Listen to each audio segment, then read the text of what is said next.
वैसा मौका है जहां देश कहीं ना कहीं आंसुओं में डूबा हुआ, उस दर्द से, उस तकलीफ से उबरने की कोशिश कर रहा है। लेकिन इस बीच भी सियासत होती नजर आई, क्योंकि इस पर भी सवाल खड़े किए गए। सिग्नल, सियासत और सवाल। हम ऐसा क्यों कह रहे हैं, अगली रिपोर्ट में आपको समझाएंगे। क्योंकि जब यह हादसा हुआ तब लोग दुख और तकलीफ से गुजर रहे थे, वो दर्द से उबरने की कोशिश कर रहे थे, वो समझने की कोशिश कर रहे थे हुआ क्या। लेकिन ये मौका भी विपक्ष होना नहीं चाहता था। विपक्ष ने शुरू कर दी इस पर राजनीति, सवाल खड़े कर दिए, कई तरह की बातें ऐसे कही जो लोगों को चोट पहुंचाने वाली थी। आखिर ये मौका क्या इस चीज का था? क्या ये सवाल इस मौके पर सही थे? ये सवाल जायज इसलिए भी हो जाता है क्योंकि विपक्ष क्या इस वक्त भी देश के आंसू पोंछने के लिए तैयार है? सिर्फ राजनीति, सिर्फ विरोध। रिपोर्ट देखिए।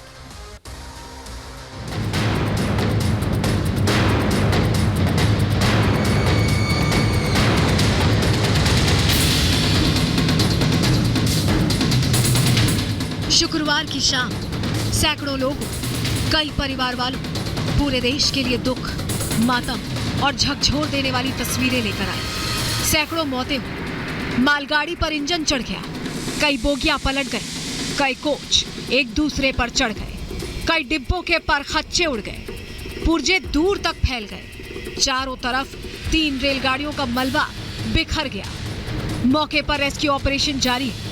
बोगियों को काटकर लोगों को निकाला जा रहा है। हर तरफ चीख पुकार मची है। घायलों, मृतकों के परिवार वालों का रो रो कर बुरा हाल है। लेकिन हादसे के बाद विपक्ष अपने काम पर लग गया है। हादसे पर सियासत शुरू हो गई है। रेल मंत्री रह चुकी ममता बनर्जी और दिनेश त्रिवेदी ने ट्रिपल ट्रेन हादसे पर कई सवाल खड़े किए। इस एक्सीडेंट को साजिश करार दिया है। मैं रेल मिनिस्टर में 3 दफे काम किया। मैं जो देखा अभी तक रेलवे में एक 20 शताब्दी का सबसे बड़ा इंसिडेंट है। 1981 में और एक बड़ा इंसिडेंट हुआ था बिहार में। जब रेलवे का ऐसा इंसिडेंट होता है तो रेलवे सेफ्टी कमीशन को दे देता है। वो लोग इन्वेस्टिगेशन करते हैं और इन्वेस्टिगेशन करके रिपोर्ट देते हैं। वो तो इंक्वायरी कमेटी जो हाई लेवल बिठाई है और हमारे प्रधानमंत्री खुद बहुत दुखी है। वो हाई लेवल कमेटी बिठाएंगे और हकीकत सामने आएगी। मैं यही कहना चाहता हूँ कि हाई लेवल कमेटी को कुछ भी नज़रअंदाज नहीं करना चाहिए। कांग्रेस अध्यक्ष मल्लिकार्जुन खड़गे ने भी इस हादसे पर दुख जताया और रेल महकमे पर सवाल उठाए। ये प्रश्न मुझे जरूर पूछना है कि प्राइम मिनिस्टर और रेलवे मंत्री जी इस घटना के बारे में सोचना चाहिए। ये क्यों हुआ, कौन जिम्मेदार है, किस लिए हुआ। अब सवाल उठ रहे हैं कि 3 ट्रेनों के टकराने का साल का सबसे बड़ा हादसा आखिर हुआ क्यों? सवाल कई है। सवाल ये कि सिग्नल में क्या दिक्कत थी? क्या रेल पटरियों में कोई कमी थी? क्या ट्रेनों का जीपीएस खराब था? पटरियों की रूटीन जांच में लापरवाही हुई? क्या पटरियों के साथ कोई छेड़छाड़ हुई? सिस्टम में पहले से कोई खराबी थी?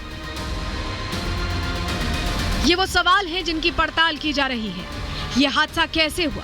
कौन जिम्मेदार है? रेल मंत्री अश्विनी वैष्णव इसकी जांच के लिए खुद हादसे वाली जगह पहुंचे। कभी ट्रेन की बोगी के नीचे से निकले तो कभी कटे हुए ट्रेन के पार्ट के बारे में जाना। उन्होंने एक उच्च स्तरीय कमेटी बनाई है जो पूरे मामले की जांच करेगी। सरकार दोषियों को बख्शने के मूड में बिल्कुल नहीं। इस दुर्घटना के जड़ तक जाएंगे और कभी भी इस तरह की घटना वापस न हो उसकी व्यवस्था करेंगे। हादसा होने के बाद हमारे मंत्री जी ओडिशा पहुंचे, घटनास्थल का जायजा लिया और रेस्क्यू ऑपरेशन शुरू किया। वहाँ पर एसडीआरएफ, एनडीआरएफ और सेना को बुलाया गया। स्थानीय प्रशासन और रेल प्रशासन भी, और हमारी फर्स्ट प्रायोरिटी है कि इन लोगों को हॉस्पिटलाइज करना। हर पहलू की जांच की जा रही है। समझने की कोशिश है कि हादसे की वजह क्या रही। पीएम मोदी भी इस बात को साफ कर चुके हैं और कह चुके हैं कि दोषी को बख्शा नहीं जाएगा। Bureau report, Republic Bharat. तो कहा जाता है कि जरूरत के वक्त में जब अगर सब साथ होते हैं तो मुश्किल से लड़ने की ताकत मिलती है, लेकिन यहाँ पर विपक्ष को राजनीति करने से फुर्सत नहीं है कि देश के आंसुओं को पोंछ सके। सवाल ये भी बना हुआ है और वहीं प्रधानमंत्री ये भी कह रहे हैं कि जांच के बाद किसी को बख्शा नहीं जाएगा। लेकिन एक जो इत्तेफाक हुआ, हादसे का इत्तेफाक, वो अब आपको हम बताने जा रहे हैं, क्योंकि ये जानकारी आपको किसी ने नहीं बताई होगी। दरअसल 14 साल पहले भी ऐसा ही हादसा हुआ था और इसी ट्रेन के साथ हुआ था और इसी दिन हुआ था।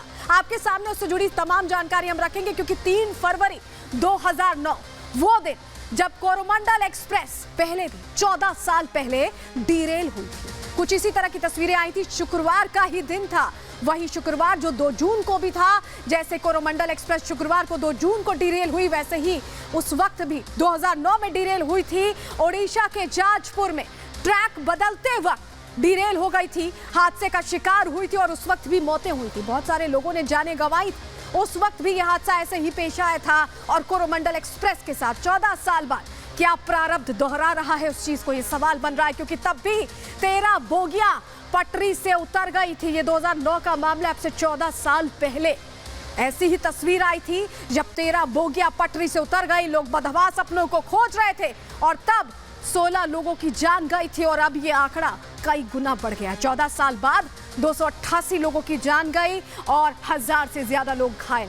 सवाल कई, उन सवालों की तह तक पहुंचने की बात भी कही जा रही है। कहा जा रहा है कि सच्चाई सामने आएगी और जिन्होंने अपनों को खोया वो उम्मीद भी प्रधानमंत्री के आश्वासन के बाद यही करते हैं।